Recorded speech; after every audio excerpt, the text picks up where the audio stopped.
Companies act के बारे में। अगर हम कंपनी एक्ट की बात करें तो कॉर्पोरेट लॉ 60 मार्क्स कैरी करता है। कंपनी एक्ट हम लोग फाउंडेशन लेवल पर भी पढ़ के आए थे, और फाउंडेशन लेवल पर हमने जिसको पढ़ा था इसको हमने सेक्शन 1 से लेकर सेक्शन 10 तक पढ़ के आए थे। सिर्फ 10 सेक्शन हमारे सिलेबस में थे। पूरे कंपनी एक्ट की अगर मैं बात करूं तो टोटल 470 सेक्शंस हैं इसके अंदर, जिसको हमने पढ़ा था कि हम लोगों ने इसको 29 चैप्टर्स में प्लस साथ में 7 शेड्यूल्स लगा के ये हमारा पूरा कंपनी एक्ट है। तो हमें इसमें मान के चलिए कि लगभग ना के बराबर हम लोगों ने फाउंडेशन लेवल पर पढ़ा था। अब मैं इंटर लेवल की अगर बात करूं तो इंटर लेवल पर भी उन्होंने आपको पूरा कंपनी एक्ट सिलेबस में नहीं डाला है। We have to cover from section 1 to section 148 यहां पर। अगेन सिर्फ 1 से 148 तक करेंगे, इसलिए कुछ बच्चों ने किताबें देख के भी जो हाथ में आए हो कहा भाई तो हमने पढ़ा हुआ है, वो पढ़ा इसलिए हुआ है क्योंकि मुझे 1 से दोबारा पढ़ाना पड़ रहा है। तो सेक्शन 1 से लेकर सेक्शन 10 तक आप लोगों को इसलिए पढ़ा हुआ लग रहा है, ऐसा नहीं है इसमें से नहीं आता पेपर में। वो दोबारा अगर आप इंटर के पेपर उठा के देखेंगे तो लगभग 5-7 नंबर का पेपर, वही section 8 company, small company, OCP, OPC, वही सेम जो क्वेश्चंस आप वहां हैंडल करते थे वही सेम क्वेश्चंस आपको यहाँ मिल जाएंगे। लेकिन उसके आगे हमने कंटिन्यू करना है। तो पहले जो हमारी 1-2-3 क्लासें रहेंगी वो एक तरह से रिवीजन मोड में रहेंगी, मैं रिवीजन मान के कराऊंगा। आप लोग चाहें तो उसको फ्रेश मंथ के भी सुन सकते हैं, तो मैं उसको रिवीजन के हिसाब से कराऊंगा कि एटलीस्ट आपने पहले जो स्टार्टिंग का कंसेप्ट है, types of company, memorandum, articles, वो सब कुछ किया हुआ है। लेकिन बिल्ड करने के लिए, ताकि शायद कहीं कहीं अलग अलग जगह से पढ़ा होगा, तो एक लेवल पे लाने के लिए मैं स्टार्टिंग से उसको नए सिरे से शुरू कराऊंगा उसको। अगर हम सेक्शन 1 से 148 की बात करें तो ये हमारे कंपनीज एक्ट के 10 चैप्टर्स हैं। These are in total 10 chapters of companies act, 29 में से, यानी कि हम 10 चैप्टर्स कवर कर रहे हैं। इसके अंदर आपके जो सेक्शंस 123 से लेकर 148 तक हैं, ये थोड़ी स्पेसिफिक कंसिडरेशन मांगते हैं। दीज आर सेक्शंस, ये जो हमारे हैं चैप्टर 8, 9 और चैप्टर 10 कंपनीज एक्ट के 3 चैप्टर मिलके बनाते हैं। ये इतने इंपॉर्टेंट क्यों है? नंबर 1, ये आपके सीए इंटर के सिलेबस में नए ऐड हुए हैं। ये पहले आपका जो सीए आईपीसीसी होता था, अगर आपका नाम सुना होगा, तो इससे पहले आईपीसीसी होता था, उसके अंदर 1 से 122 तक पूछा जाता था। तो उन्होंने जब इंटर बनाया उसके अंदर 123 से 148 नया डाला। लेकिन क्या सर उन बच्चों को यानी कि 122 तक पढ़ाकर ही इंटर में रोक दिया जाता था? नहीं, आपका एक और सब्जेक्ट है ऑडिटिंग करके। ऑडिटिंग के अंदर 123 से लेकर 148 पढ़ाया जाता था आईपीसीसी के अंदर भी। तो अब उन्होंने वो 123 से 148 सीए के जो लॉ का एग्जाम है उसमें डाल दिया है। तो सर ये ऑडिट से हटा दिया होगा? नहीं, ऑडिट में हूबहू बरकरार है। तो आप समझेंगे इससे करने से फायदा क्या होता है, ये यहां पर भी मार्क्स देता है, और अगर आप 2 ग्रुप दे रहे हैं तो जो 5-6 दिन बाद एग्जाम होता है वहां पर ये दोबारा हूबहू सेम पूछे जा रहे होते हैं। और यहां पर अगर हम की बात करें तो इन तीनों की वेटेज मिला के 15 मार्क्स की है, और यही 15 मार्क्स की वेटेज हूबहू आपको ऑडिट के पेपर में भी मिलेगी। तो इनको करने से बेनिफिट क्या होता है कि एटलीस्ट दोनों पेपर के अंदर ये बेनिफिट दे जाता है। तो पहले ऑडिट के टीचर की सरदर्दी होती थी, अब ये लॉ के टीचर के गले बांध दिया गया कि आप पढ़ा दीजिए इसको। चैप्टर्स हैं क्या? चैप्टर 8 की बात करें तो वो डिविडेंड की बात करता है, चैप्टर 9 की बात करें तो अकाउंट्स ऑफ कंपनी की बात करता है, और चैप्टर 10 जो है हमारे अपॉइंटमेंट ऑफ ऑडिटर्स के बारे में बात करता है। इसलिए ये वहां था कि इसलिए डिविडेंड, अकाउंट्स और ऑडिट, क्योंकि अकाउंट्स का ऑडिट करना होता था, इन्होंने ऑडिट के सिलेबस में उसको रखा था, अब उन्होंने लॉ के सिलेबस में इसको डाल दिया। तो दिस इज इट, ये आपका सिलेबस हो गया। नेक्स्ट हम बात कर लेते हैं एग्जाम के पैटर्न की। एग्जाम पैटर्न की बात करें तो आपका पेपर 2 पार्ट में आएगा। One will be section A and other will be section B. Section A जो है ये 30 मार्क्स का एमसीक्यू का होगा।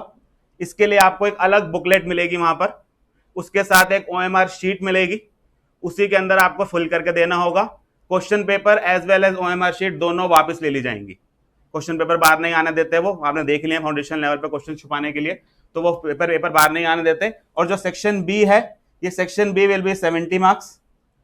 ये पूरा का पूरा डिस्क्रिप्टिव होगा, जिसके अंदर आपके अंदर एमसीक्यूज या 1 मार्कर जनरली नहीं होते हैं। अब इसको करने से बेनिफिट क्या हुआ? जनरली जो लॉ के पेपर में प्रॉब्लम आती थी या किसी भी सीए के पेपर में प्रॉब्लम आती है, वो आती थी कि पेपर पूरा नहीं होता। कितने बच्चे एक्चुअल में पूरा पेपर पूरा करके आए थे फाउंडेशन के अंदर? सारे पेपर पूरे हो गए थे हमारे। देख ले, पूरी क्लास में से 2 बच्चे का हाथ खड़ा हुआ, उसने भी डर के नीचे कर लिया कि छोड़ो यार, सिर्फ लोग पूछे, उसका भी नहीं हुआ, चलो एक रह गई। अब प्रैक्टिकली प्रॉब्लम क्या आती है कि पेपर पूरे नहीं होते, और लॉ के पेपर में भी यही प्रॉब्लम होती थी। ऑब्वियसली इंटर है, पेपर और लेंथी बनाते थे, तो पहले पूरे नहीं हुआ करते थे। जब पहली बार 30 मार्क्स का पेपर आया, बच्चे बड़े खुश होकर बाहर आए क्योंकि आप समझते हैं 30 मार्क्स के एमसीक्यू अटेम्प्ट करना और 30 मार्क्स की थ्योरी लिखना, दोनों में जो टाइम एलिमेंट है वो डिफरेंट है। 30 मार्क्स के एमसीक्यू को आप 5-7 मिनट में निपटा सकते हो, अगर आपको आते हैं तो आते हैं, नहीं आते तो नहीं आते, क्या ही कर लेंगे उसके अंदर हम लोग। थ्योरी वाले में हम लोग नहीं आते तो मानते नहीं, ईगो पे ले लेते हैं कि हमें ऐसे कैसे नहीं आते, 9 महीने से पढ़ रहा हूं ऐसे कैसे नहीं आते, फिर हम ज्ञान बांटते हैं। लेकिन पॉइंट वही है कि 30 मार्क्स के पेपर को थ्योरी में लिखने में टाइम ज्यादा लगता था, तो इस केस में बच्चों ने पहली बार गया पेपर देने, एक्चुअल में वो पेपर रिवाइज करके आया, बड़ा खुश।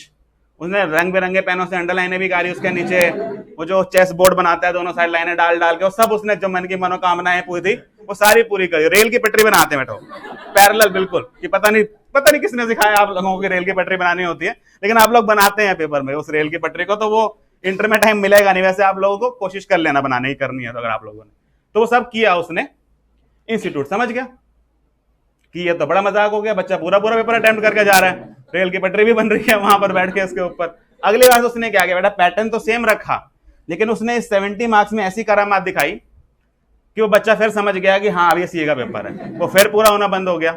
अब उसने क्या किया, 70 मार्क्स का जो तोड़ किया है उसके लिए वो आपसे 5 क्वेश्चंस पूछता है, जिसमें आपका क्वेश्चन 1 कंपल्सरी होता है। सर हमें पता है क्वेश्चन 1 कंपल्सरी होता है, हर जगह ही होता है। 19 मार्क्स का क्वेश्चन होता है बेटा, ये एक अलग ही तरह का पैटर्न बनाया गया है। 19 मार्क्स का क्वेश्चन पूछता है वो आपसे, 5-5-5 के पूछता है, फिर तीन में एक 4 का घुसा देता है। कई बार उसने 3-3-3 के करके उसके बाद एक 4 का घुसाया, तो कोशिश करता है कि पांचों एक्ट उसके अंदर कवर करे। 19 मार्क्स का होता है, कंपल्सरी होता है, जो उठपटांग क्वेश्चन उसमें पूछना होता है वो इसमें डालता है। ठीक है, जनरली बच्चों को मैं कहता हूं जब पेपर पढ़ना शुरू करें ये मत पढ़ा करें, डिस्करेजमेंट आती है कि मुझे कुछ नहीं आता, वो डराता है इस क्वेश्चन से। बच्चा जाता है बड़े मजे से घर से लटता हुआ, वहां भगवान का नाम ले रहा होता है, पेपर सामने रख दिया जाता है, पहला सवाल पढ़ता, भगवान से विश्वास उठ जाता है उसका कि कोई फायदा नहीं है।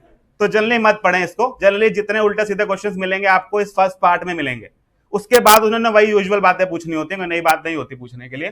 तो क्वेश्चन 2 से लेकर क्वेश्चन 5 तक ये क्वेश्चन 17 मार्क्स ईच के होते हैं, एनी 3 आपको अटेम्प्ट करने होते हैं।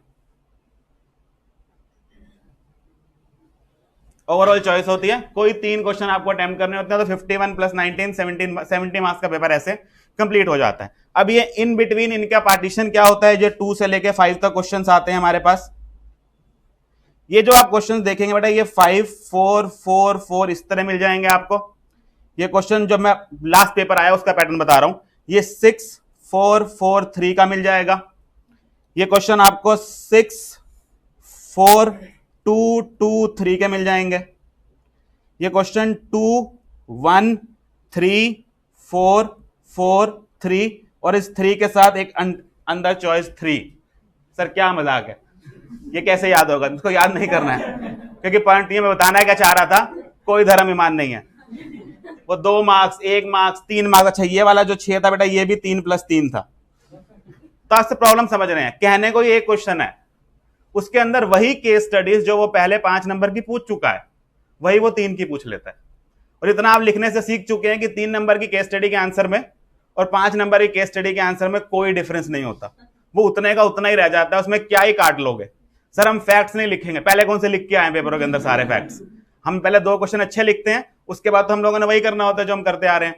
तो प्रैक्टिकली प्रॉब्लम क्या आती है, इसके अंदर केस स्टडी एलिमेंट होता है, और वही केस स्टडीज जो पहले 5-5 6-6 मार्क्स की आ जाती थी वही अब 3 नंबर 4 नंबर इसमें कन्वर्ट हो गई हैं।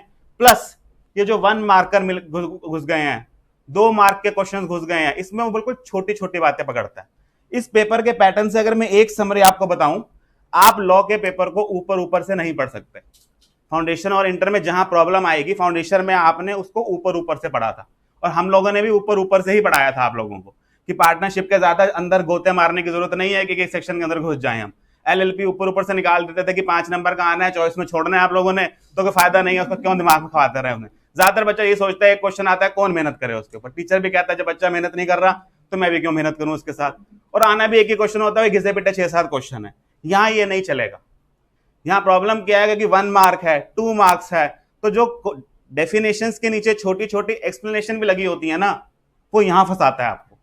2 नंबर के क्वेश्चन पूछ लेता है, 1 नंबर के पूछ लेता है, और उधर से एमसीक्यू तो है ही, वो तो बने इसी काम के लिए हैं कि 7 दिन में फाइल होगा, 10 दिन में फाइल होगा, 15 दिन में फाइल होगा।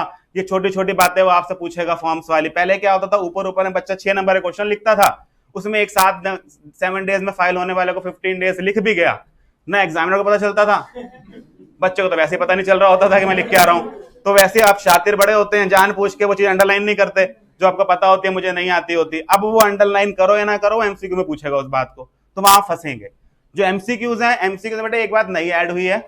एमसीक्यू जब स्टार्टिंग में आए थे तो सारे एमसीक्यूज ऑब्जेक्टिव बेस्ड एमसीक्यू होते थे। अब एक क्या कंसेप्ट आया है, इन्होंने केस स्टडी बेस्ड एमसीक्यू डालने शुरू कर दिया। उसमें क्या होता है, आपके स्टार्टिंग के जो 10 मार्क्स के एमसीक्यूज होते हैं वो जनरली 2 मार्क्स के होते हैं, और उसके लिए एक 1.5 पेज की केस स्टडी लिखी हुई आ जाती है। जैसे आप लोग इंग्लिश में वंस इन पैराग्राफ पढ़ के आते हैं, उस तरह की केस स्टडी होती है। उसमें कहानी गढ़ी गई होती है। कोई एक मिस्टर ए है, वो एक नया बिजनेस सेटअप करना चाहते हैं, उनके पास इतनी कैपिटल है, वो ओपीसी बनाना चाहते हैं, उन्होंने ओपीसी बनाई, अपनी वाइफ को वो बनाया, वाइफ की डेथ हो गई, फिर दूसरी शादी कर ली, लंबी चढ़ी कहानी बना देगा वो। फिर आप कहानी पढ़ते रहते हैं, लगभग लगता है कि परिवार की कोई कहानी चल रही है, सुन लेते हैं। उसके नीचे वो आपको उस कहानी में से 5 क्वेश्चन पूछता है, और वो 5 क्वेश्चन जनरली आती है केस स्टडी कंपनी में से ही है, क्योंकि इतनी बड़ी कहानी बनी कंपनी में से सकती है। तो उसके अंदर वो क्या करेगा, पहला चैप्टर, दूसरा चैप्टर, तीसरा चैप्टर जान पूछ के सारी कहानी के एलिमेंट घुसाएगा, और उनसे मिलते जुलते वो नीचे आपसे 2 मार्क्स से क्वेश्चन पूछ लेगा। तो ये उनका एप्लीकेशन ओरिएंटेड एमसीक्यू नाम रखा है, जिसको आप बच्चे, जब छोटे छोटे बच्चे होते हैं ना, आपको होट्स पढ़ के पढ़ाया जाता था, तो सारे होट्स क्वेश्चन आते हैं, ये होट क्वेश्चन है इनका। तो ये होट्स क्वेश्चन होते हैं, होता कुछ नहीं है, होता एमसीक्यू ही है। डायरेक्ट पूछने के बजाय उस कहानी में से निकाल के पूछता है, लेकिन बेटा पूछेगा तो लो ही, कोई और कुछ तो पूछ नहीं सकता। तो वो बात जो वो डायरेक्ट पूछ सकता था कि क्या ओपीसी के अंदर एक नॉन रेजिडेंट मेंबर बन सकता है कि नहीं, वहां वो पूछेगा कि इसका एक फ्रेंड था एक्स करके, वो फॉरेन में रहता है, वो एक्स को नॉमिनी बनाना चाहता है, क्या वो बन सकता है कि नहीं। तो होगा क्या, सिर्फ उसी कहानी से जोड़ दिया जाएगा उसको, लेकिन क्वेश्चन तो घूम फिर के वही होने वाला है, क्वेश्चन नहीं बदलने वाला है। तो वो इनका एक नया कंसेप्ट है। तो जो आपके एमसीक्यूज आएंगे उसके अंदर पहला क्वेश्चन आपको एमसीक्यू का ऐसा मिलेगा। वो क्यों किया गया है एमसीक्यू में, ताकि टाइम ज्यादा लगे। आप अपने इंस्टीट्यूट की हरकतें समझे वो क्या कर रहा है। वो जिसको लग रहा था कि 30 मार्क्स बड़े इजीली, बच्चा क्या करता था, जो पहले 15 मिनट रीडिंग के होते थे उसी में निपटा के बैठ जाता था कि ये 30 तो पार हुए। अब वो आप 30 मिनट में कहानी पढ़ते रहते हैं, 15 मिनट बैठ के कि चलिए कहानी पढ़ते हैं, उसके क्वेश्चन के आंसर निकलते हैं। तो वही मेन एलिमेंट जो टाइम बचता है आपके पास, आपको उसी में एमसीक्यू अटेम्प्ट करने पड़ जाते हैं। तो बेसिकली लेंदी किया जा रहा है, मुश्किल नहीं किया जा रहा, कुछ मुश्किल नहीं आता उसके अंदर। दिस इज रिगार्डिंग सिलेबस, ये सिलेबस की बात हुई। अब आ जाते हैं बुक्स के ऊपर। अभी तक आपको बुक्स तो दी नहीं गई, सर कितनी किताबें हाथ में पकड़ाने वाले हो। टोटल बेटा ये सिलेबस को 3 बुक्स में बांट दिया गया है। जो मेरी तरफ से बुक मिलेगी, इंस्टीट्यूट की तरफ से भी आपको 3 ही मिलती हैं, एक अदर लॉस की मिलती है और कंपनी की 2 किताबें आती हैं जो लेट अभी आई थी, अभी पता नहीं शायद कंपनी की 1 ना कर दियो। तो जनरली 3 किताबें आती हैं, वही 3 किताबें मैं आपको दूंगा। 1 विल बी पार्ट 1 जो अदर लॉज नाम से मिलेगी, जिसके अंदर ये वाले 40 मार्क्स के चारों लॉ पूरे कवर्ड होंगे। देन जो आपका कंपनी एक्ट है, ये आपको 2 पार्ट्स में मिलेगा। 1 will be 2A, another will be 2B, जिसके अंदर आपका पूरा कंपनी एक्ट कवर होगा। अच्छा, इसके साथ साथ लास्ट टाइम जिन्होंने मेरे से फाउंडेशन पढ़ा था, एक आपको क्वेश्चन बैंक दिया गया था। ईमानदार से बेटा कितने बच्चों ने पढ़ा था? काफी ने पढ़ा होता। जो इन्होंने पढ़ा बेटा उनसे पूछ लीजिएगा, पेपर लगभग हूबहू वही रिपीट होता है, कोई नए सवाल नहीं आते उनके पास, सिर्फ नाम बदलते हैं वो। सर इसका क्वेश्चन बैंक मिलेगा। मेरा जो क्वेश्चन बैंक का फीडबैक रहा है वो अपने बच्चों से निहायत ही खराब रहा है। ऐसा लगता है इसको सिर्फ मैं अपने पढ़ने के लिए बनाता हूं। बच्चा क्या करता है, बुक पढ़ता है, क्वेश्चन बैंक पढ़ता नहीं है। रीजन, मैंने कहा क्या दिक्कत है, कहता सर जब तक हम बुक पढ़ते हैं ना, तब तक हम थक जाते हैं, फिर हम सोचते हैं हम अगले दिन क्वेश्चंस करेंगे, वो अगला दिन कभी नहीं आता। तो प्रैक्टिकली आपके दिमाग में चैप्टर पूरा भी हो जाता है, लेकिन क्वेश्चंस आप करते नहीं है। तो इस बार मैंने ये क्वेश्चन बैंक का कंसेप्ट हटा दिया है। ये सारे के सारे क्वेश्चंस आपको इन चैप्टर्स के साथ साथ लगे हुए मिलेंगे। जिस चैप्टर के जितने क्वेश्चंस आए हुए हैं वो उस चैप्टर के बिल्कुल साथ में वहीं अटैच किए गए हैं, ताकि आपको अंदर से गिल्ट फीलिंग रहे कि चैप्टर पूरा हुआ नहीं है, मैंने बुक बंद करी है। वरना आप इस तसल्ली में जीते थे कि चैप्टर तो पूरा हो गया एटलीस्ट मेरा। तो वो साथ में जोड़ दिए गए हैं। हाँ, क्वेश्चन बैंक अलग से अवेलेबल है, वो बाहर मार्केट में सेल करने के लिए। आपको क्वेश्चन बैंक नहीं मिलेगा, आपको तीनों बुक्स के साथ ऊपर क्लियरली लिखा मिलेगा, क्वेश्चन बैंक इंक्लूडेड। पिछले ना जाने कितने अटेम्प्ट के बेटा क्वेश्चन, एमटीपी, आरटीपी सब इसमें है। सिर्फ इतने क्वेश्चंस कर लीजिए, बहुत है। वैसे आपसे होंगे नहीं, स्टिल कोशिश करिएगा ये सारे कर जाएं, मोर देन सफिशिएंट है। अदर लॉस के बारे में मैं आपको कह सकता हूं कि 99% जो क्वेश्चन इसमें दिए हुए हैं उससे बाहर नहीं आते हैं, लिख के दे सकता हूं, क्योंकि उनके पास नए सवाल हैं ही नहीं। वो क्या पूछें बेटा इस एक्ट में से, छोटे छोटे से एक्ट हैं, 10 साल से पूछे जा रहे हैं, खत्म हो चुके हैं सवाल पूछने के लिए। हाँ, यहां पर कुछ है। कंपनी लॉ में मैं आपको पूरी गारंटी नहीं दे सकता, क्योंकि वो 80% उसमें से आता है, 20% बाहर से आ सकता है, लेकिन इतना अनप्रेडिक्टेबिलिटी तो आपको सीए के अंदर रखनी पड़ेगी। तो दिस इज इट, ये आपको मिलेगा उसका पूरा का पूरा जो आपको बुक्स मिल जाएंगी। लास्ट हमारे पास जो आ रहा है अमेंडमेंट्स के बारे में। एक जो सीए का बच्चा सबसे ज्यादा बड़ा परेशान रहता है, सर अमेंडमेंट आ गई है सिलेबस में, पहले तो ये बताओ कि आपकी बुक अमेंडेड है कि नहीं है, अपडेटेड है कि नहीं है। पहले तो बेटा एक बात समझ लें, सीए इंटर के लेवल में लॉ के पेपर में इतिहास रहा है, आरटीपी इशू होती है, उसमें अमेंडमेंट लिखी हुई आती है, पेपर में एक नहीं पूछी जाती है। सीधी सी बात, वो आपको डराता है आखिरी दिन, आप तैयारी करके बैठे होते हैं, वो आपके घर एक आरटीपी फेंक जाते हैं जिसके अंदर आपको पहले पता चलता है 70 पेज में अमेंडमेंट लिखी हुई है। बच्चा कहता है ये क्या मुसीबत गले पड़ गई, वो सारा भूल जाता है, वो 70 पेज पे फोकस करता है। और इंस्टीट्यूट इतना निर्दयी है, वो 70 में से ना 7 नंबर कभी नहीं पूछता कि कुछ तो पूछ लें, गलती से एक आधा एमसीक्यू ही पढ़ा हुआ मिल जाएगा। बच्चा कहता है ये क्या मजाक हो गया मेरे साथ। तो ज्यादा टेंशन अमेंडमेंट्स की मत लीजिएगा, जो बहुत इंपॉर्टेंट अमेंडमेंट होगी वो पेपर में आती है। अमेंडमेंट्स का स्टेटस क्या है, अगर आप नवंबर 21 अटेम्प्ट की बात करेंगे तो 30 अप्रैल तक जो चेंजेस आ जाएंगे वो आपके सिलेबस में आएंगे। मई 22 की बात करेंगे तो 31 अक्टूबर तक जो चेंजेस आ जाएंगे वो आपके सिलेबस में आएंगे। अब हम जब आज बैठे हैं लगभग मिड ऑफ फेब के अंदर, हमारे पास अभी कुछ टाइम पड़ा है जहां तक कि अमेंडमेंट्स हमारे पास आनी है। पहली बात आप एक बात समझ जाएंगे, इस वाले में तो कोई अमेंडमेंट आनी नहीं, किसी को शक हो तो बेटा इनके पीछे लिखे हुए साल पढ़ लें, 1872, 1881, 1897, 18वीं सदी के बने हुए एक्ट, इनमें तो कोई चेंज आता नहीं है। तो जो चेंज है वो इसके अंदर आता है कंपनीज एक्ट में। और कंपनीज एक्ट में एक खासियत है बेटा, ये हमारे भारत की खासियत है, हमने 2013 में एक्ट बनाया, उसके बाद हमने इसको हर साल अमेंड किया, अभी तक बन ही नहीं रहा सही ढंग से, लगे हमें बनाने में। हर साल एक अमेंडमेंट एक्ट आता है और इस साल भी एक अमेंडमेंट एक्ट आ चुका है। एक कंपनीज अमेंडमेंट एक्ट 2020 आया है, जिसके अंदर उन्होंने आपके साथ, अगर मैं इसकी बात करूं तो कंपनीज अमेंडमेंट एक्ट 2020, और ये हमारा जो पास हो गया था पार्लियामेंट से, ये 22 सितंबर 2020 को दोनों हाउसेस से पास हो गया था।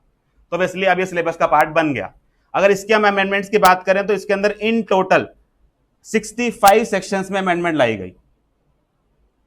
अब 65 सेक्शन बेटा ऑब्वियसली सारे हमारे सिलेबस के पाप में फॉल नहीं करते। अगर हम अपने से सिलेबस की बात करें 1 से लेके 148 वाले, तो 21 सेक्शंस ऐसे हैं जिसके अंदर कंपनीज अमेंडमेंट एक्ट से चेंजेस आए हैं, जो आपके पेपर के लिए नवंबर 21 के लिए एप्लीकेबल होंगे।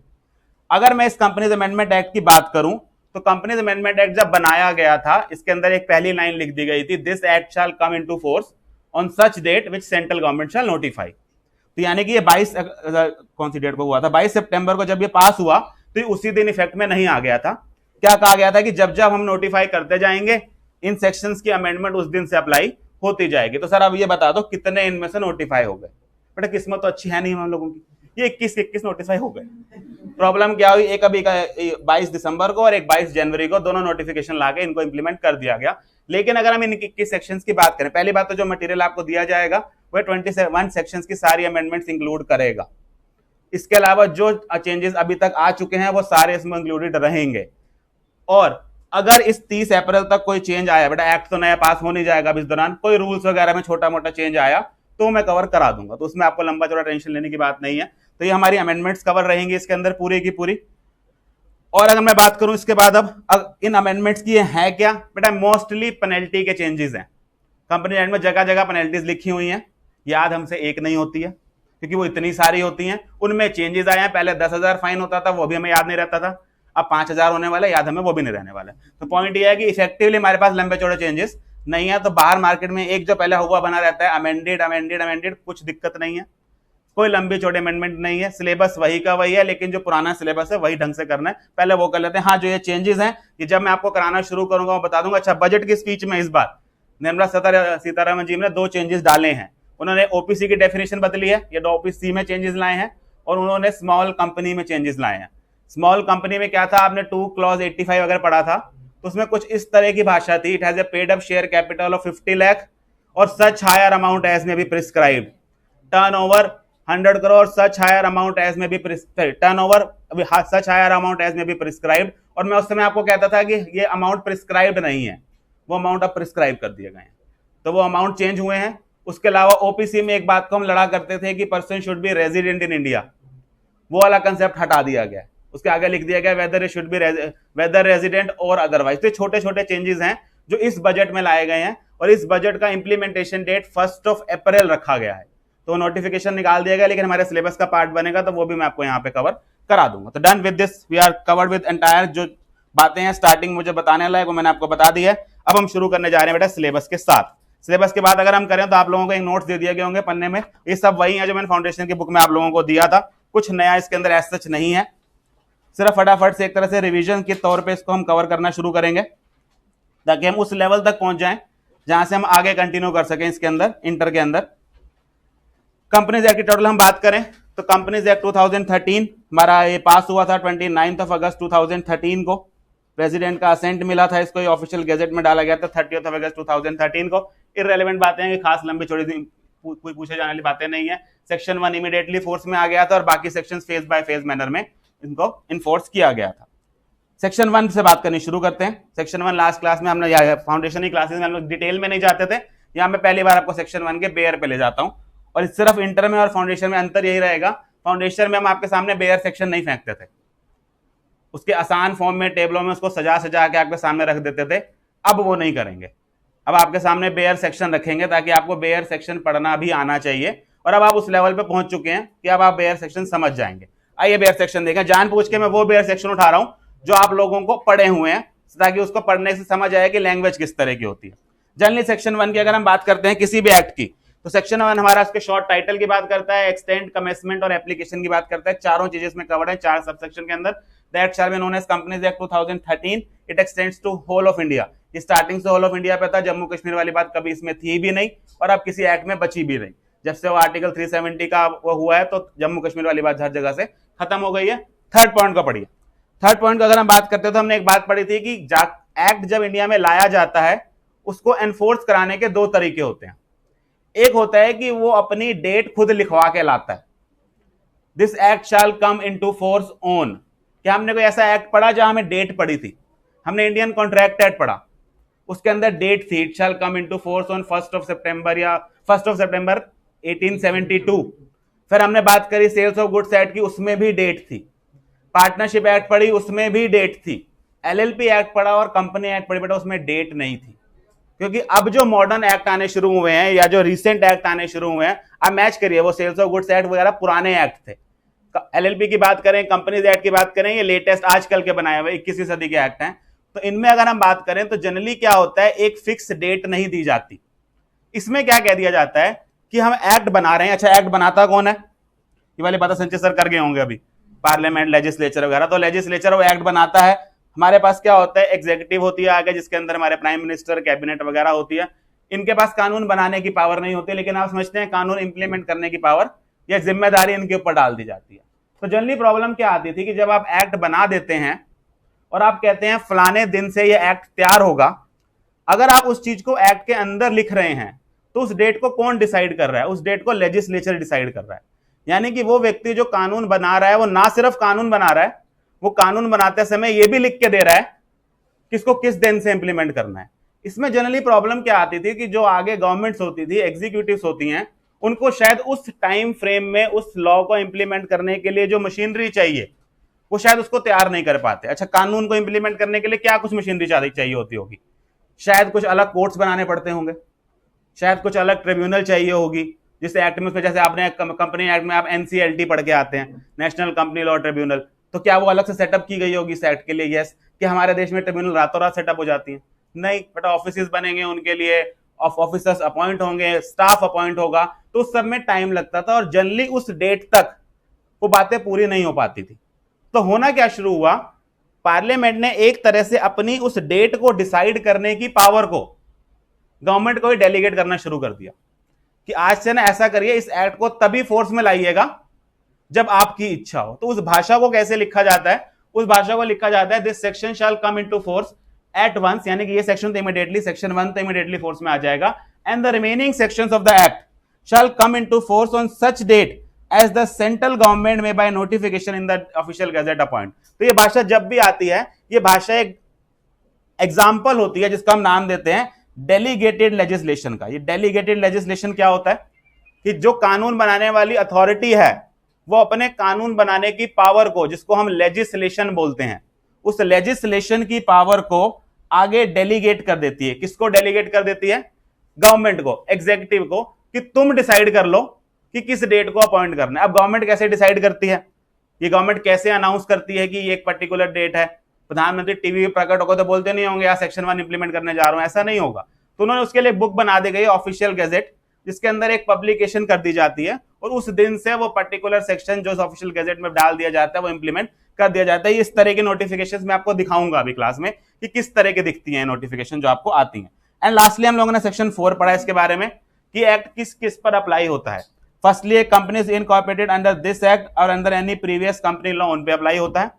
प्रीवियस कंपनी लॉ में हमारा 1956 एक्ट हो गया, तो उनमें जो बनाई हुई कंपनियां वो भी कंपनीज एक्ट 2013 के द्वारा गवर्न की जाएंगी।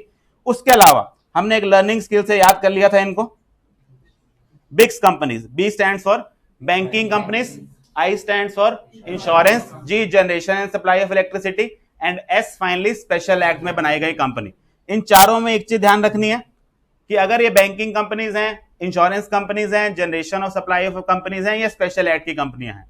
इन कंपनियों को गवर्न करने के लिए इनके स्पेसिफिक एक्ट्स हैं। बैंकिंग कंपनी को गवर्न करने के लिए बैंकिंग रेगुलेशन एक्ट है, इंश्योरेंस कंपनी को गवर्न करने के लिए इंश्योरेंस एक्ट है या ईडा एक्ट है, 2 एक्ट गवर्न करते हैं। ऐसी अगर आप जनरेशन एंड सप्लाई की बात करें तो एक इलेक्ट्रिसिटी एक्ट है हमारे देश के अंदर। तो ये कंपनियां प्राइमरली इन एक्ट से गवर्न होती हैं, लेकिन किसी जगह पर अगर ये एक्ट वैक्यूम क्रिएट करते हैं तो आप कंपनीज एक्ट के प्रोविजन इनके ऊपर लगा सकते हैं। दूसरी भाषा में, अगर कंपनी एक्ट के प्रोविजन में और इन स्पेसिफिक एक्ट्स के प्रोविजन में कभी आपस में कंफ्लिक्ट आया कि कंपनीज एक्ट कुछ कहता है, इलेक्ट्रिसिटी एक्ट कुछ कहता है, कंपनीज एक्ट कुछ कहता है, बैंकिंग एक्ट कुछ कहता है, तो आपने इनके स्पेसिफिक एक्ट्स को प्रायोरिटी देनी है। तो इस भाषा को हम लिखते कैसे हैं? That they shall banking it will apply to banking companies except in so far as the provisions are inconsistent with the provisions of banking regulation act. तो कंपनीज एक्ट के प्रोविजन तब तक बैंकिंग कंपनी पर लगते रहेंगे इन so far as, यानी कि जहां तक वो प्रोविजंस इनकंसिस्टेंट ना हो with the provisions of banking regulation act. और ऐसी सारी भाषा इन सब के साथ भी लिखी मिलेगी आपको कि इंश्योरेंस की कंपनीज पर तब तक लगता रहेगा जब तक इंश्योरेंस कंपनीज के साथ वो ना हो कंफ्लिक्ट में, और ऐसे ही सबके साथ। और लास्ट उन्होंने क्या कहा है कि किसी भी बॉडी कॉर्पोरेट पे लगाया जा सकता है अगर सेंट्रल गवर्नमेंट बाय नोटिफिकेशन इसको अप्लाई कर दे। उन बॉडी कॉर्पोरेट्स पे कुछ पे लगाया गया है, जैसे फूड कॉर्पोरेशन ऑफ इंडिया है इंडिया के अंदर, इसको इसके ऊपर कंपनी एक्ट अप्लाई कर दिया गया है। एनएचएआई है जो अथॉरिटी बनाती है, ये कंपनीज एक्ट में इनकॉर्पोरेट नहीं हुई थी, इसके ऊपर कंपनी एक्ट लगाया गया है। तो ये फाइनली हमारे पास 6 ऐसे एप्लीकेबिलिटी के क्लॉजेज हैं कि कंपनी एक्ट कहां कहां पर आपका अप्लाई होता है। अगर हम याद करें इनको ना, फाउंडेशन लेवल पे करके आए हैं वैसे इनको। नंबर 1 ये आपके नॉर्मल कंपनी जो इस एक्ट में बनी या प्रीवियस लॉ में बनी। उसके अलावा BIGS company, banking companies, insurance company, generation of and supply of electricity and finally special act में बनी। चारों में एक बात का ध्यान रखना है, इनकंसिस्टेंसी वाली बात का ध्यान रखिएगा। एंड फाइनली कोई भी बॉडी कॉर्पोरेट जो किसी भी एक्ट में इनकॉर्पोरेट हुई हो लेकिन जिसको सेंट्रल गवर्नमेंट नोटिफाई करके जिसके ऊपर कंपनी एक्ट अप्लाई कराना चाहे वहां पर अप्लाई कर सकते हैं। 2 एग्जांपल मैंने आपको इसके अंदर दे दिए। चलिए अब आते हैं डेफिनेशंस के ऊपर। अगेन सेक्शन 2 वही बातें जो वहां पढ़ के आए थे, कई डेफिनेशंस हमने कवर की थी। वहां भी डेफिनेशंस कवर करने का तरीका वो नहीं था कि सेक्शन 2 सीधा पढ़ना शुरू कर दीजिए। तरीका वही है, जहां जहां यूज होती जाएंगी डेफिनेशंस वहां वहां हम सेक्शन 2 की तरफ रेफर करते जाएंगे। सबसे पहले हमने बात करी थी 2 क्लॉज 20 की, जिसने हमें कंपनी की डेफिनेशन दी थी। क्या थी कंपनी की definition? Company means a company incorporated under this act और एनी अदर प्रीवियस लॉ। तो भारत में कंपनी कहलाने के लिए आपको 2 में से कोई एक बात पूरी करनी है, या तो अब 2013 एक्ट में इनकॉर्पोरेट हुई है या पुराने भारत के किसी एक्ट में इनकॉर्पोरेट हुई है। और फिर हमने यहाँ प्रॉब्लम देखी थी कि बहुत सारी ऑर्गेनाइजेशंस ऐसी होती हैं जो भारत के कंपनी एक्ट में इनकॉर्पोरेटेड नहीं होती हैं, जैसे गूगल हो गया, माइक्रोसॉफ्ट हो गया, ये इंडिया के अंदर इनकॉर्पोरेटेड नहीं है। टेक्निकली इनको इंडिया के अंदर कंपनी नहीं बुलाया जाता। इनके लिए हमने एक शब्द पढ़ा था कि या तो ये फॉरेन कंपनी की कैटेगरी में चली जाएंगी या फिर एक इससे वाइडर टर्म होती है बॉडी कॉर्पोरेट, जिसके अंदर ये जा सकती है। अच्छा, अब पहली बात है फॉरेन कंपनी कहां डिफाइंड थी? 2 क्लॉज 42 में। बड़ा थोड़ा सा सेक्शन याद रखने की आदत डालें। 2 क्लॉज 20 में हमारे पास कंपनी डिफाइंड थी।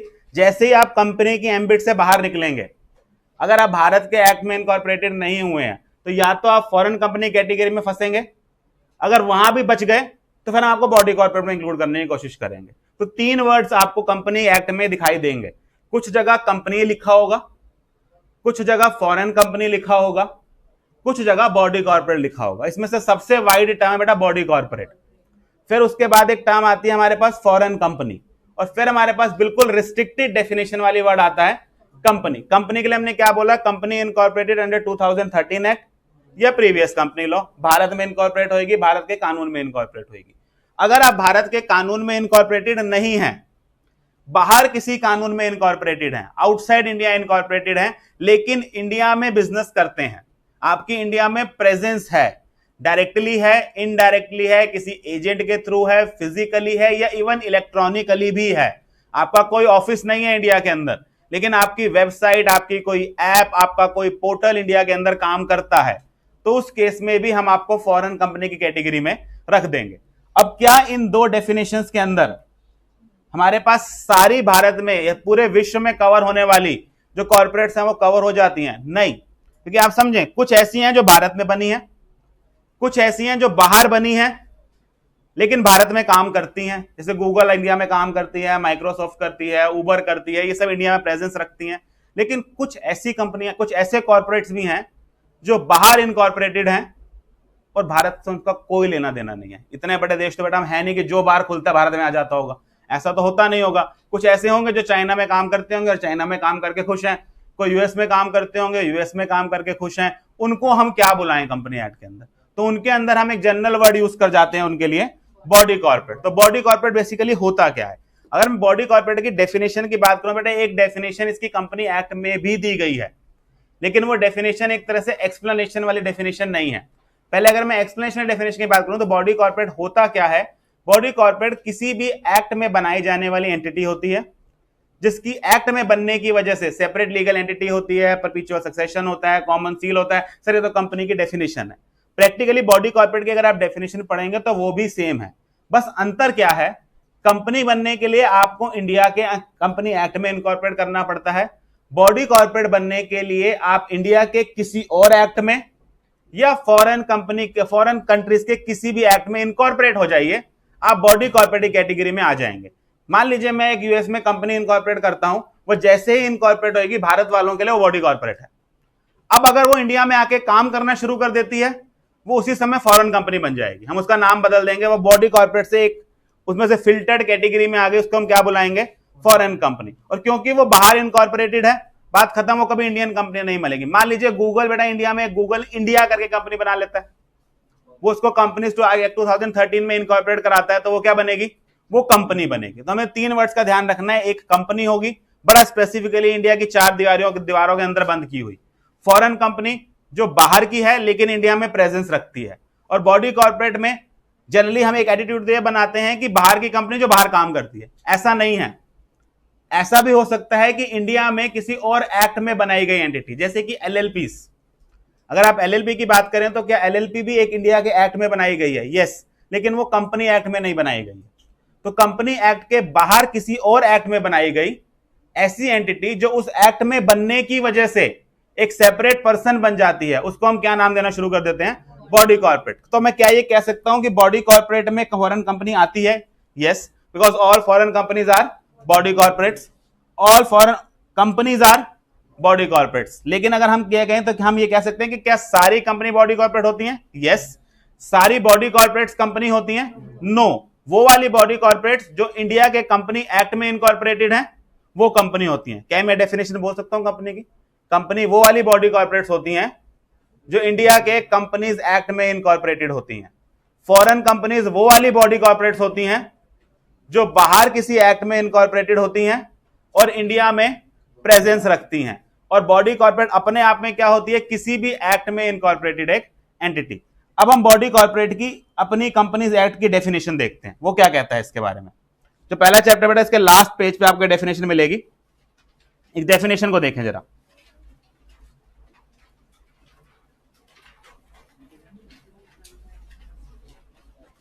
बॉडी कॉर्पोरेट और कॉर्पोरेशन 2 क्लॉज 11 क्या लिखा है इसने? पहले तो मैंने जनरल डेफिनेशन देखी। Generally the term body corporate और a corporation means any association of persons having the following characteristics. Number 1, it is incorporated under any law for the time being in force. It has a separate legal entity, a perpetual succession, a capacity to sue on property. सब वाली बातें हैं जो company के अंदर आप पढ़ के आए हुए. डेफिनेशन देखें जो एक्ट देता है, डिफाइन नहीं करता बेटा कंपनी को, बॉडी कॉर्पोरेट को.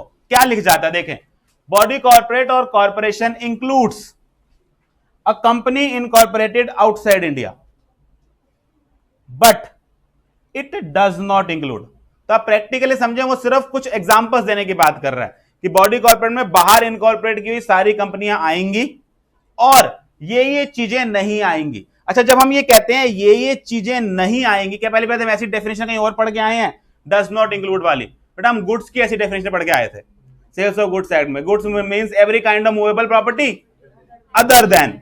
तो समय एक चीज समझ आई थी, जो अदर देन वाली चीजें होती है ना, वो गुड्स की सारी कैरेक्टरिस्टिक्स पूरी तो कर रही थी, लेकिन जबरदस्ती पकड़ के बाहर निकाला गया था. यानी कि जब भी कोई वर्ड आएगा ना does not include other than, इसका मतलब क्या होगा कि अगर ये ना लिखा गया होता तो क्या ये नीचे लिखी गई दो चीज अपने आप बॉडी कॉर्पोरेट होती? यस, जैसे हम लोग पढ़ के आए थे goods does not include money actionable claim. अब एक्शनेबल क्लेम तो एक अलग ही दुनिया थी, हमें सपने दिखाए गए थे कुछ इस तरह की चीज होती है. मनी तो हमारे हाथ में होती थी. आप उस क्लास में बैठने से पहले तक उस मनी को गुड्स मानते, यानी कि वो पूरे कैरेक्टरिस्टिक्स पूरी कर रही थी, जबरदस्ती पकड़ के बाहर निकाला कि नहीं ये नहीं. यहां भी कुछ ऐसे ही किया गया. उन्होंने कहा कि body corporate includes a company incorporated outside India but does not include. दो बातें निकाल दी गई, a cooperative society registered under any law relating to cooperative societies. कोई भी कोऑपरेटिव सोसाइटी अगर है वो भारत में कोऑपरेटिव सोसाइटी रजिस्ट्रेशन का जो एक्ट है उसमें रजिस्टर्ड है, वो एक सेपरेट लीगल एंटिटी रखती है, वो एक कैपेसिटी टू सू रखती है, लेकिन कंपनीज एक्ट उसको बॉडी कॉर्पोरेट नहीं मानेगा बिकॉज लिख के उसको बाहर किया गया है. Secondly, any other body corporate not being a company defined under this act which central government may by notification specify. दूसरा क्या लिखा उसने, कोई स्पेसिफिकली नहीं बताया, खुली पावर किसको दे दी? सेंट्रल गवर्नमेंट को दे दी कि भैया देखो किसी को बॉडी कॉर्पोरेट की डेफिनेशन से उठाकर अगर आपको बाहर करना है तो इस डेफिनेशन के तहत आपके पास पावर है कि उसको नोटिफाई करना, उसको बॉडी कॉर्पोरेट के डेफिनेशन से उठा के आप बाहर कर सकते हैं. कहीं यूज नहीं की गई ये पावर. अच्छा, ये पावर यूज कैसे की जाती है गवर्नमेंट की तरफ से? ये नोटिफिकेशन लाए जाएंगे या जो रूल्स आप पढ़ते हैं, ये इनफैक्ट टैक्स में ही बताया होगा, इनकम टैक्स रूल्स पढ़ने पड़ते हैं, कंपनी में भी यही होगा. हम जब बात करते हैं मैडम, हम बात करते हैं कंपनी लॉ, मैं कंपनी एक्ट नहीं बोलता. कंपनी एक्ट में और कंपनी लॉ में अंतर क्या है? लॉ में आपका कंपनी एक्ट भी आता है और साथ साथ इसके जो रूल्स स्पेसिफाई किए गए हैं, नोटिफिकेशंस आए हैं, सर्कुलर्स आए हैं, प्लस कोर्ट की जो जजमेंट्स आई हैं, जब इन तीनों को मिला दिया जाता है तो वो कंपनी लॉ बन जाता है. कंपनी लॉ में कंपनी एक्ट एक तरीका है जहां से कंपनी के बारे में पता चलता है, इसके अलावा रूल्स हैं बताने के लिए, इसके अलावा कोर्ट की जजमेंट्स है, तो वो आपके अंदर यहां कवर हो जाएगा. चलिए अभी खत्म हो गया. अब आ जाते हैं छोटी छोटी बातों के ऊपर जो हम पढ़ के आए थे. कंपनी के फीचर्स क्या होते हैं? बेटा जिन्होंने मेरे से पढ़ा हुआ है, हम लोगों ने एक स्किल के साथ इसको याद कर लिया था. Company is a top class association. भरवा दें भैया टॉप किसका? T stands for transferability of shares. Section 44 बेटा यहां जिक्र में आता है. सेक्शन 44 क्या बोलता है? The shares of the company are movable properties transferable in such manner as provided by the articles of the company. कोई दिक्कत नहीं आती अगर लैंग्वेज तो सिलेबस का पार्ट है, करा देंगे. सेक्शन 44 क्या कहता है? Shares of the company are movable properties. एक एक वर्ड को पढ़ते हैं. Shares of the company are movable properties transferable in such manner as provided by the articles of the company. तीन हिस्सों में बांटता हूं. पहली बात, जितने भी शेयर्स है बेटा वो मूवेबल प्रॉपर्टीज होती हैं. दुनिया में जब लड़ाई होगी कि ये मूवेबल है, ये मूवेबल है, क्यों होती होगी लड़ाई? वैसे ये लड़ाई क्यों होती होगी कि शेयर्स मूवेबल प्रॉपर्टी हैं या इमूवेबल प्रॉपर्टी हैं? आपको क्या फर्क पड़ता है? मैंने आपको बता दिया शेयर्स आर मूवेबल प्रॉपर्टीज. ज्ञान का क्या करोगे? ये कहां इस्तेमाल होने वाला है? शेयर क्यों जरूरत पड़ेगी पता करने के लिए? क्योंकि बेटा जब किसी शेयर होल्डर की डेथ होती है या कभी प्रॉपर्टी का बंटवारा होता है, इनहेरिटेंस होती है, उन जगहों पे ये जिक्र आता है कि मूवेबल कैसे बांटनी है, इमूवेबल कैसे बांटनी है. या कई बार टैक्सेशन पर्पस इसके लिए बहुत इंपॉर्टेंट हो जाता है ये जज करना कि ये गुड्स की कैटेगरी में आता है जहां मूवेबल चीजें आती हैं या ये इमूवेबल की कैटेगरी में आता है. तो उन्होंने कंपनी एक्ट ने खुद ही बता दिया कि शेयर्स ऑफ द कंपनी क्या माने जाएंगे? They will be movable property. Next word वो लिखता है shares of the company are movable properties transferable. और यहां से वो एक बात क्लियर कर जाता है कि आप कोई भी कंपनी हो, आपके शेयर्स में एक फीचर हमेशा रहेगा, वो ट्रांसफरेबल रहेंगे। अब आगे वो लिखता है in such manner as provided by the articles. ये आपकी 44 की पूरी लैंग्वेज है। Shares of the company are movable property transferable in such manner as provided by the articles. Transferable से हमारे पास निकल के आया कि कंपनी के शेयर्स ट्रांसफरेबल हैं, लेकिन इनके ट्रांसफर से रिलेटेड को आप या प्रोविजंस को आप गवर्न कर सकते हैं अपने आर्टिकल्स के थ्रू, अपने आर्टिकल्स ऑफ एसोसिएशन के थ्रू। तो इसमें लिखा गया transferable in such manner as provided by the articles. तो इसका मतलब क्या हुआ कि नंबर 1 शेयर्स ट्रांसफरेबल तो हमेशा रहेंगे, लेकिन आर्टिकल्स के थ्रू इसके ऊपर ट्रांसफर के लिए कुछ रिस्ट्रिक्शंस लगाई जा सकती हैं। सर ये बात तो हम पढ़ के आए थे, अब मैं सेक्शन के अंदर से निकाल रहा हूं उस बात को बस, कि कंपनी के जो शेयर्स हैं वो हमेशा ट्रांसफरेबल रहते हैं। आप चाहें तो उनके ऊपर कुछ रिस्ट्रिक्शंस लगा सकते हैं। अगर वो रिस्ट्रिक्शंस लगाई गई तो share company private company category में आ जाती है। अगर शेयर्स के ऊपर कोई रिस्ट्रिक्शन नहीं है तो वो किस में आ जाती है? पब्लिक कंपनी कैटेगरी में। जो ये रिस्ट्रिक्शंस लगाई जाती हैं, रिस्ट्रिक्शंस कहां से लगाई जाती हैं? अब कंपनी के आर्टिकल्स ऑफ एसोसिएशन की तरफ से। लेकिन आपका आर्टिकल्स ऑफ एसोसिएशन भी ये पावर नहीं रखता कि वो ट्रांसफर को प्रोहिबिट कर दे। आप अपने आर्टिकल्स में लिख दीजिए इस बात को कि मेरे शेयर्स ट्रांसफरेबल नहीं होंगे, ये नहीं हो पाएगा। आप ये कहें कि ये सब्जेक्ट टू सम कंडीशंस होंगे, कि पहले आपको अपने शेयर होल्डर्स को ऑफर करना पड़ेगा, एक्स प्राइस से नीचे नहीं सेल करना, एक्स या हम इसकी एक वैल्यू निकलवाएंगे वैल्यूअर से, उस प्राइस पे सेल करना। आप उसको सेल करने के ऊपर, उसके ट्रांसफर के ऊपर अलग अलग तरह की कंडीशंस तो लगा सकते हैं, लेकिन उसको बंद नहीं कर सकते। आप समझेंगे प्रोहिबिशन में और रिस्ट्रिक्शन में अंतर होता है। एक रास्ते को बंद कर देना और वहां पर उसको रिस्ट्रिक्ट कर देना, जैसे डिफरेंस। रिस्ट्रिक्ट में मतलब क्या होता है? कुछ लोग जा सकते हैं, शायद सब्जेक्ट टू सम कंडीशंस जा सकते हैं। यही कहानी हमारे पास यहां है कि प्राइवेट कंपनी में आप ट्रांसफरेबल रखेंगे, विद रिस्ट्रिक्शंस रखेंगे। अच्छा, दूसरी बात, क्या जब आप रिस्ट्रिक्शंस रखने बैठेंगे, ये रिस्ट्रिक्शंस सारे शेयर होल्डर्स के लिए एक जैसी होनी चाहिए, या ये restrictions shareholder to shareholder differ कर सकती हैं? कि आप एक्स शेयर होल्डर के ऊपर रिस्ट्रिक्शन लगाएं, वाई के ऊपर ना लगाएं, जेड के ऊपर लगाएं एक तरह की, एक्स के ऊपर लगाएं एक तरह की। लोग कहते हैं नहीं, ये नहीं हो पाएगा।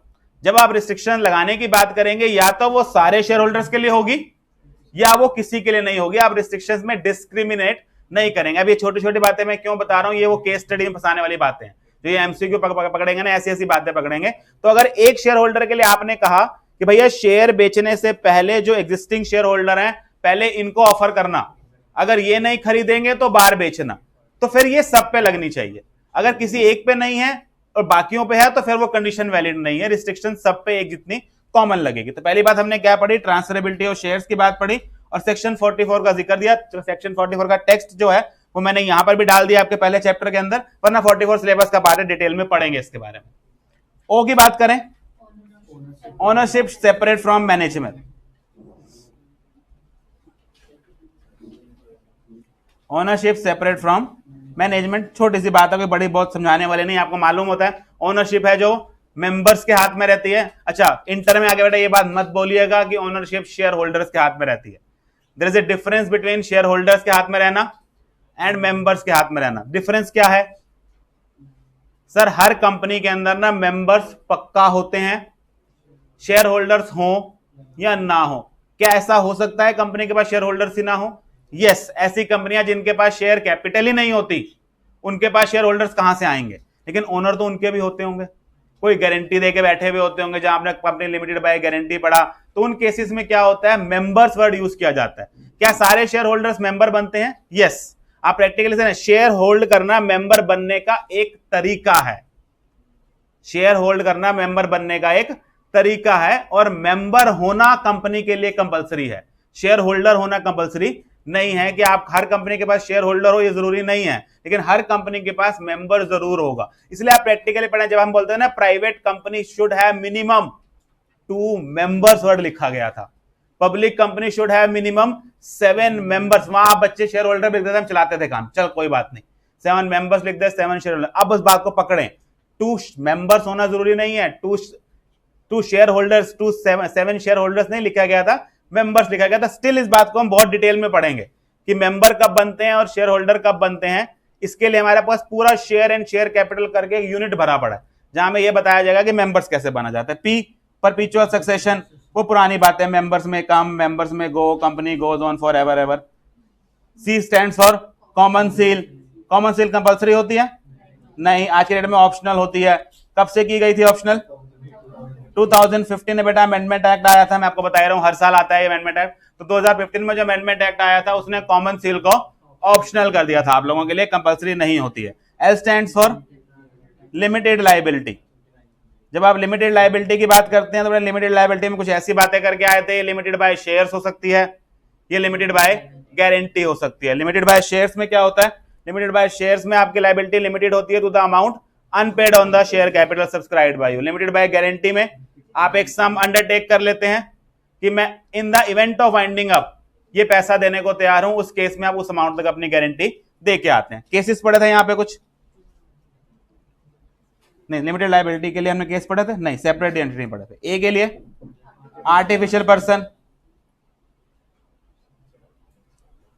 एक एक्ट में क्रिएट किया गया हो पर्सन, लेकिन फिक्टिशियस पर्सन नहीं होता। फिक्टिशियस पर्सन कौन होता है?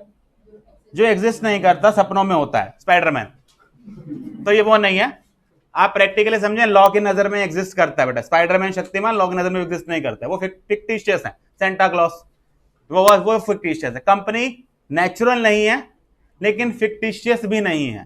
Company does exist, it has legal rights, it has obligations, it has existence in the eyes of law. तो हम इसके लिए वर्ड क्या यूज करते हैं? It's an artificial person, it's an incorporated person, it's a non natural person, but it is not a fictitious person. ये fictitious person नहीं है। एंड लास्ट दो, separate legal entity and separate property. दोनों में हमने बातें पढ़ के आए थे। लीगल एंटिटी में तो हम दो केस पढ़ के आए थे, वो सोलोमन वर्सेस सोलोमन का केस, ली वर्सेस ली का केस। सोलोमन वर्सेस सोलोमन में जो बूट मैन्युफैक्चरिंग बिजनेस था, कंपनी को बेच दिया गया। अभी तय तो याद होगा कि कहा गया था कि अब डिबेंचर होल्डर्स हैं कि नहीं है। तो हमने दो केसेस पढ़े थे, कंसेप्ट आपको पता है, case law right now important नहीं है हमारे लिए। एंड लास्टली सेपरेट प्रॉपर्टी, कि कंपनी की जो प्रॉपर्टी होती है वो सिर्फ कंपनी की प्रॉपर्टी होती है। आप बड़े से बड़े शेयर होल्डर हो कंपनी के, कंपनी की 99% होल्डिंग रखते हो, उस प्रॉपर्टी के अंदर आपका कोई इंटरेस्ट नहीं होता।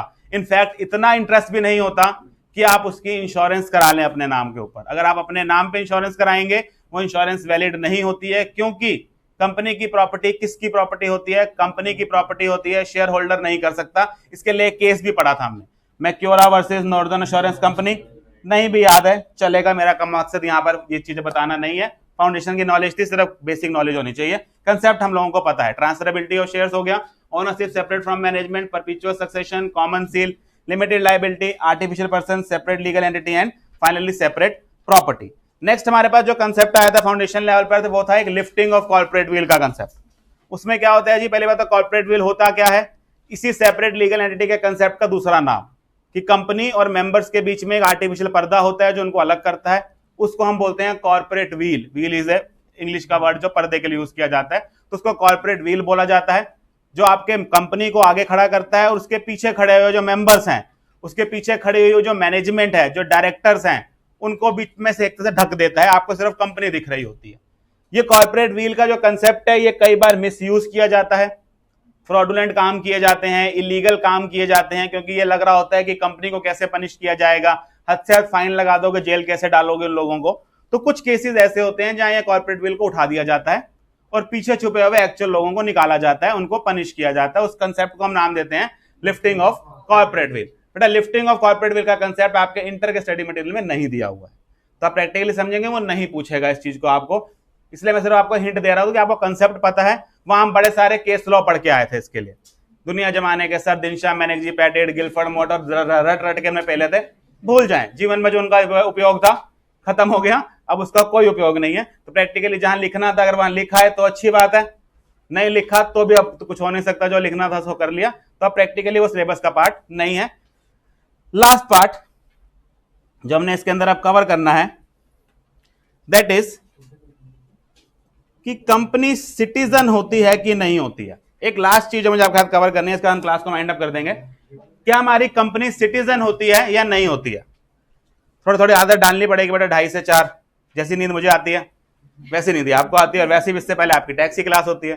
सर तो खून चूसते हैं, अभी तो धीरे धीरे चूसना शुरू किया, अभी तो आप देखते जाइए वो क्या करेंगे। मुझे वो क्लास से निकालना पड़ता है उनको 2:30 बजे की, बस कर दो मेरे लिए, छोड़ दो इनको। कोई बच्चे को ऐसे बेटा ब्रेक के लिए भेजते हैं, वापस नहीं आते मेरी क्लास में बच्चे, वो बेचारे खाना खा के वहीं के वहीं से मेट्रो पकड़े घर हो लेते हैं। तो प्रैक्टिकली दिक्कत आती है, थोड़ा सा मूड बना के आया कीजिए कि अब इंटर में आएंगे, सिलेबस पूरे नहीं होते हैं। तो हमारा कंसेप्ट ये देखना है कि ये कंपनी सिटीजन होती है या नहीं होती है। अच्छा, हम ये पढ़ के आए कंपनी पर्सन तो होती है, नेचुरल नहीं होती, आर्टिफिशियल होती है। हम सब भी पर्सन है, हम नेचुरल पर्सन है, क्या हम सिटीजन है? यस सर, हम इंडिया के सिटीजन हैं, हमें एक देश की सिटीजनशिप मिली हुई है, और इस सिटीजनशिप की वजह से कुछ अधिकार भी मिले हुए हैं। हमने बाकी देश के सिटीजन भी देखे हैं कि वो किसी और देश में रहते हैं, वहां पैदा होते हैं, उनके पेरेंट्स वहां पैदा होते हैं, उनके पास वहां की सिटीजनशिप होती है। कंपनी ने सवाल पूछा मैं कहां की सिटीजन हूं? पहली बात क्या, उन्होंने कहा मैं पर्सन हूं, उसने कहा हाँ आप पर्सन हो, उसने कहा फिर हर पर्सन सिटीजन होता होगा, मैं सिटीजन हूं। अब सवाल उठा बेटा कंपनी सिटीजन होती है, सर क्या फर्क पड़ता है? पहले तो ये होना चाहिए ना, अभी तक हम ये करते आते बताओ होती है कि नहीं होती। अब उससे पहले एक सवाल पूछा करो, सर ये सवाल पूछे ही क्यों, करूंगा क्या मैं सवाल का कि सिटीजन होती है कि नहीं होती। तो बेटा सिटीजन होती है या नहीं होती है, ये सवाल वहां से उठा जब हमारा भारत का कॉन्स्टिट्यूशन बना, वहां पर हम लोगों के लिए कुछ फंडामेंटल राइट्स दिए गए। छोटे छोटे बच्चे थे, आप लोग याद करवाए थे फंडामेंटल राइट्स, फंडामेंटल ड्यूटीज, कुछ नहीं याद हमें। देख लें हमारे एजुकेशन सिस्टम के हालात क्या हुए पड़े। आर्टिकल 14 से बेटा ये शुरू होते थे, राइट टू इक्वालिटी। फिर 15 आता था, डिस्क्रिमिनेट नहीं करना based on caste, sex, race, colour etcetera. Article 15 में तो एक मूवी बन गई है पूरी की पूरी। फिर आर्टिकल 19 आया, freedom of speech, freedom to travel freely, freedom to carry business, में 6 राइट्स लिखे हुए हैं। 20 है कि किसी को इंप्रिजन नहीं करना विदाउट ट्रायल। 21 है लाइफ और लिबर्टी करनी है। ये सब फंडामेंटल राइट्स भरे पड़े, हम लोगों को, भारत के लोगों को पता ही नहीं हमारे फंडामेंटल राइट है सारे। तो सवाल ये उठा कि जब आप ये फंडामेंटल राइट्स की बात करते हैं कि right to equality before law, article 14 बोलता है कि हर आदमी जो भारत में रह रहा है वो भारत के कानून के आगे बराबर माना जाएगा। वो गरीब हो, वो अमीर हो, वो एक्स कास्ट का हो, वाई कास्ट का हो, एक्स रिलीजन का हो, जो भी हो, कानून सबको एक ही नजर से देखेगा। किसी ने पूछा क्या ये एक नजर सिर्फ सिटीजन्स के लिए है या कोई भारत से बाहर से भी आएगा उसको भी भारत का कानून वैसे ही देखेगा जैसे भारत के लोगों को देखता है? यानी कि सवाल यहां से उठना शुरू हुआ कि जो फंडामेंटल राइट्स आप दिए चले जा रहे हो, ये अपने सिटीजन्स के लिए दे रहे हो या ये किसी भी पर्सन के लिए है? और आप समझेंगे ये सवाल जब आया होगा ना तभी कंपनी खड़ी हुई होगी। इनके तो डिसाइड कर दोगे, मेरा क्या? कि बेटा जब वो इंडिया में बिजनेस करेगी उसको भी अधिकार चाहिए, right to carry on, freedom of business, कहीं भी बिजनेस करने के लिए, आप समझेंगे। फिर वही रिजर्वेशन के हमारे देश में राइट है, राइट टू एजुकेशन है, इस तरह के अधिकार हैं। काफी केसेस ऐसे होंगे जहां कंपनी के बारे में भी देखा जाएगा कि क्या कंपनी के पास भी राइट टू स्पीच होता है, क्या कंपनी भी कुछ भी लिख के बोल दे, कंपनी भी कुछ भी कर दे, उसके अगेंस्ट एक्शन नहीं लिया जा सकता है? या ये अधिकार सिर्फ भारत के लोगों के पास है कि हम अपने प्रधानमंत्री को भी गाली दे मारते हैं कि क्या फर्क पड़ता है? Right to freedom of speech है बेटा, आप समझे, पूरा दिन टीवी पे यही हो रहा है हमारे पास कि बोलने का अधिकार है, बोलने का अधिकार है हमारे देश के अंदर, तुम्हारे पास फ्रीडम ऑफ स्पीच है। क्या ये स्पीच इंडिविजुअल्स के पास, सिटीजन्स के पास है? ये कंपनी भी कल प्रेस रिलीज निकाल के लिख दे कि इस देश की सरकार का कुछ ना होने वाला, उनके अगेंस्ट भी कोई एक्शन नहीं हो सकता। तो प्रैक्टिकली समझे ये सवाल यहां से उठना शुरू हुआ, और इसी सवाल की वजह से ये क्वेश्चन उठा कि क्या कंपनी सिटीजन है या नहीं है, और ये कोर्ट तक बात गई और वहां ये बात जज की गई कि इंडिया, ये जो हमारी कंपनीज हैं ये सिटीजन नहीं होती हैं, इनको सिटीजनशिप नहीं दी जा सकती हैं। तो हमारे एक्ट में या जो हमारे आर्टिकल कॉन्स्टिट्यूशन में वो वाले फंडामेंटल राइट्स जो सिर्फ सिटीजन्स के लिए दिए गए हैं, वो वाले फंडामेंटल राइट्स इनको नहीं मिलेंगे, लेकिन वो वाले फंडामेंटल राइट्स जो किसी भी पर्सन को मिल जाते हैं वो वाले मिलेंगे। हमारे एक्ट, हमारे जो कॉन्स्टिट्यूशन है उसमें जैसे आर्टिकल 14 है, right to equality before law, इसमें वर्ड यूज क्या करता है, every person shall be treated equally. इसका मतलब क्या है, आप इंडिया में रहने वाले हो या इवन बाहर से फॉरेनर भी इंडिया में आ गया, हमारा कानून एक जैसा हो। और हमने देखा बेटा अजमल कसाब टीवी के ऊपर बंदूक उठा के हुए देखा हमने, सबने देखा टेररिस्ट था, कोई भेदभाव नहीं किया। अपने केस भी डिसाइड नहीं करते थे, उसके भी नहीं किए। हमने कहा एक ही कानून है सबके लिए, तू भी बैठा रहे, लगा 8 साल उसका, अपने आप को उसको गिल्टी साबित करने में हमने 8 साल लगा दिया। क्यों? इक्वालिटी बिफोर लॉ, कि सबको बराबर का अधिकार मिलेगा। वो चीख चीख के कह रहा था कि मैं इस देश का सिटीजन नहीं हूं, लेकिन कानून एक रहा। और यही काम कंपनी के साथ होगा। अगर वो इंडिया में बिजनेस करने आएगी तो फिर वो इंडिया में सेटअप की हुई रिलायंस हो, यहां सेटअप किया गया इन्फोसिस हो, या बाहर से आया हुआ गूगल हो, उसके साथ भेदभाव नहीं होगा, क्योंकि राइट टू इक्वालिटी हर पर्सन को मिलता है। लेकिन अगर कोई सिटीजन को मिलने वाले राइट हैं, जैसे बेटा अगर मैं सिटीजन को मिलने वाले राइट बोलूं तो freedom of speech, freedom of assembly, freedom to carry protest, ये वाले जो अधिकार हैं बेटा ये सिटीजन्स को मिलते हैं। ये वाले अधिकार फॉरेनर्स को नहीं है। कभी आप प्रैक्टिकली देखिएगा, अभी पीछे एक दो बार हुआ भी है शायद, जो ये प्रोटेस्ट होते हैं ना, इनमें जनरली कॉलेजेस के बच्चे चले जाते हैं। दिल्ली यूनिवर्सिटी चले जाइए, जेएनयू को तो वैसे ही बदनाम कर दिया हम लोगों ने इन कामों के लिए, तो जनरली प्रोटेस्ट किया जाता है। प्रोटेस्ट करना बेटा अधिकार है इंडिया के अंदर, आप प्रैक्टिकली समझे। ये जो कहते हैं ना कि नहीं करना चाहिए, गलत बात है। इंडिया बना ही प्रोटेस्ट से, हम तो आजाद ही प्रोटेस्ट कर करके हुए हैं, तो कहां से बदल जाएंगे। तो प्रोटेस्ट करना एक राइट है, लेकिन जनरली क्या है, ये राइट हमें जो दिया गया है ये सिटीजन्स को दिया गया है। अगर कोई फॉरेन बच्चा है जो वहां से बाहर से पढ़ने आया है, अगर वो उसमें मिल जाता है ना, जनरली आपने देखा होगा उनको उठा के ना वापस अपने देश भेज दिया जाता है। ये आप लोगों के साथ नहीं किया जा सकता। आप अगर वहां पे प्रोटेस्ट कर रहे हैं तो आपका कॉलेज ये नहीं कहेगा कि तूने प्रोटेस्ट क्यों किया बेटा, तेरी तो मैं तू देख तो कॉलेज से निकालता हूं। नहीं, you have right to protest, क्योंकि ये वाला आप समझे, जो हमारा आर्टिकल 19 जो हमें अधिकार देता है वो सिटीजन्स को देता है, पर्सन्स को नहीं देता है। और आप समझेंगे जो वो बाहर से आया हुआ बच्चा होगा, यहां पढ़ रहा होगा, वो सिटीजन नहीं है, वो नॉन सिटीजन है यहां पर, तो उसके पास आर्टिकल 19 का प्रोटेक्शन नहीं है, उसके पास फ्रीडम ऑफ स्पीच का प्रोटेक्शन नहीं है, लेकिन उसके पास right to equality before law है। अगर वो यहां मर्डर करता है, अगर वो यहां चोरी करता है, तो जिस तरह आपका ट्रायल होगा उसी तरह से बिल्कुल हुबहू उसका ट्रायल होगा। तो ये मैंने कंसेप्ट जो डिस्कस करना था कि कंपनी नंबर 1 पर्सन होती है, लेकिन कंपनी सिटीजन नहीं होती है। अच्छा, एक वर्ड और आता है रेजिडेंट, ये वर्ड भी पढ़ा हुआ है हम लोगों ने। अब कंपनी रेजिडेंट होती है कि नहीं होती है? ये कंपनी रेजिडेंट हो सकती है या नहीं हो सकती है? बेटा कंपनी रेजिडेंट हो सकती है। और जो रेजिडेंट का कंसेप्ट आता है ना, जनरली ये ज्यादातर आता है टैक्सेशन के पर्पसेस से, कि पर्सन रेजिडेंट है कि नहीं है। हम उसका, अगर वो रेजिडेंट है तो इंडिया में जनरेट हुई इनकम पे टैक्स लगाएंगे, अगर वो रेजिडेंट नहीं है तो उसकी बाहर की इनकम पे टैक्स नहीं लगाएंगे। अब आप पढ़ेंगे 2-3 दिनों में। और रेजिडेंस जनरली इंडिया में कितना समय रहे हैं उस पर डिपेंडेंट रहता है। तो आप समझेंगे, क्या एक व्यक्ति एक से ज्यादा जगह का रेजिडेंट हो सकता है? क्या आप एक से ज्यादा जगह का सिटीजन हो सकते हैं? बड़ा ज्यादातर कंट्री अलाउ नहीं करती डबल सिटीजनशिप, 1-2 कंट्रीज हैं जो अलाउ कर देती हैं, बाकी ज्यादातर क्या कहती हैं, हमारे सिटीजन बनोगे तो दूसरे की छोड़ना। यानी कि सिटीजन आप 99% केसेस में एक ही जगह के होते हैं। पर्सन तो एक ही होते हो, 2 तरह के पर्सन तो हो ही नहीं सकते। तो एक पर्सन होता है, एक सिटीजनशिप होती है। लेकिन क्या रेजिडेंस 2 हो सकते हैं? हो सकते हैं, क्योंकि ये नंबर ऑफ स्टे पे डिपेंड करता है। मान लीजिए भारत कहता है कि 120 दिन भारत में रहा हुआ व्यक्ति रेजिडेंट, कनाडा भी कहता है 120 दिन वहां रहा हुआ व्यक्ति रेजिडेंट। तो क्या ऐसा हो सकता है कि व्यक्ति 120 दिन भारत में रहता हो और 120 दिन वहां भी पूरे कराता हो? यस, तो वो रेजिडेंट हो सकता है। क्या कंपनी रेजिडेंट होती है? कंपनी भी रेजिडेंट बेटा होती है। कंपनी के रेजिडेंट के लिए उसका रहा नहीं देखा जाता, उसका मैनेजमेंट देखा जाता है, कि अगर वो इंडिया में मेजरली मैनेज्ड है, उसका बोर्ड ऑफ डायरेक्टर्स जो है वो मेजॉरिटी इंडिया के लोग हैं, तो हम क्या कहते हैं, ये इंडियन सिटीजन है, ये सॉरी इंडियन रेजिडेंट हो गई। अगर उसका कंट्रोल जो है वो फॉरेन कंट्री का होता है, हम ये कहते हैं ये नॉन रेजिडेंट हो गई। तो रेजिडेंट का कंसेप्ट कंपनी के ऊपर लगता है। वो सिटीजन नहीं हो सकती, रेजिडेंट हो सकती है, depending upon the taxation laws जो अप्लाई करेंगे वो आपको 2 दिन में पढ़ा देंगे, क्योंकि टैक्स में पहला काम ये होता है रेजिडेंट नॉन रेजिडेंट पढ़ाया जाता है। तो कंपनी जो है वो रेजिडेंट का स्टेटस ले सकती है।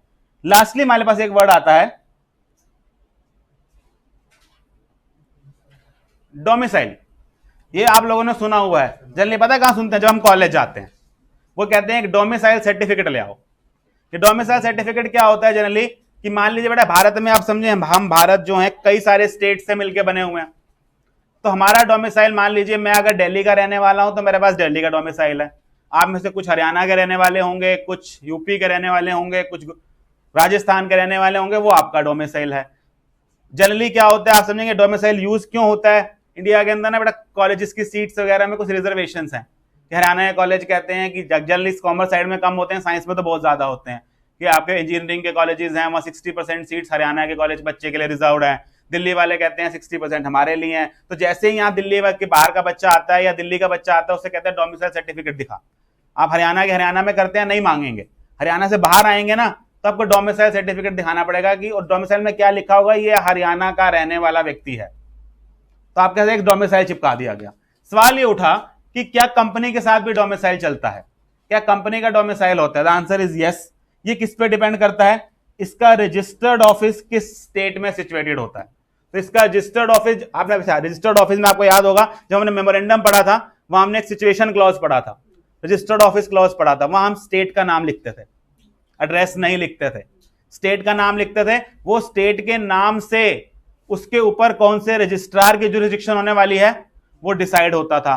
उस रजिस्टर्ड ऑफिस से कौन से कोर्ट के अंदर की जुरिस्डिक्शन आने वाली है वो डिसाइड होता है। क्योंकि बेटा जो हमारे इंडिया में कोर्ट है ना, वो डोमिसाइल बेसिस पे काम करते हैं, कि आपके जो पार्टीज टू डिस्प्यूट हैं वो किस जगह के रहने वाले हैं, किस जगह डिस्प्यूट हुआ है, उसके बेसिस पे कोर्ट की जुरिस्डिक्शन होती है। दिल्ली में बेटा लड़ाई हो रही है, दो बंदों ने आपस में मारा हो, तो हरियाणा कोर्ट नहीं सुन रहा होता उसे बैठ के, ठीक है? आप समझेंगे यहाँ डोमिसाइल बेस्ड काम हो रहा है कि कई सारे काम है। ऐसे ही जब कंपनी के बारे बात करेंगे तो कंपनी का डोमिसाइल कैसे डिसाइड होगा, उसका रजिस्टर्ड ऑफिस किस स्टेट में है वो हमें डिसाइड करके दे रहे होंगे कि उसका डोमिसाइल कहां का है। तो हमने चार बातें पर कवर कर ली यहां पर। नंबर 1, कंपनी पर्सन होती है, आर्टिफिशियल पर्सन होती है। सिटीजनशिप का कंसेप्ट हमने कंपनी के साथ नहीं रखा। थर्ड हमने बात करी रेजिडेंट हो सकती है company, depending upon the laws जो उसको रिक्वायरमेंट दी जाती है। एंड फाइनली जो कंपनी का डोमिसाइल है that is based on the registered office of the company, registered office के पास रहता है। इसी के साथ जो मैंने आपको नोट्स दिए थे वो हमारा इंट्रोडक्शन वाला पार्ट खत्म होता है। नेक्स्ट क्लास से हम लोग शुरू करेंगे अपना टाइप्स ऑफ कंपनीज के बारे में। थोड़ा सा जल्दी छोड़ देता हूं, 15-1 मिनट, धीरे धीरे बढ़ाएंगे। तो नेक्स्ट क्लास से हम शुरू करेंगे टाइप्स ऑफ कंपनीज के बारे में।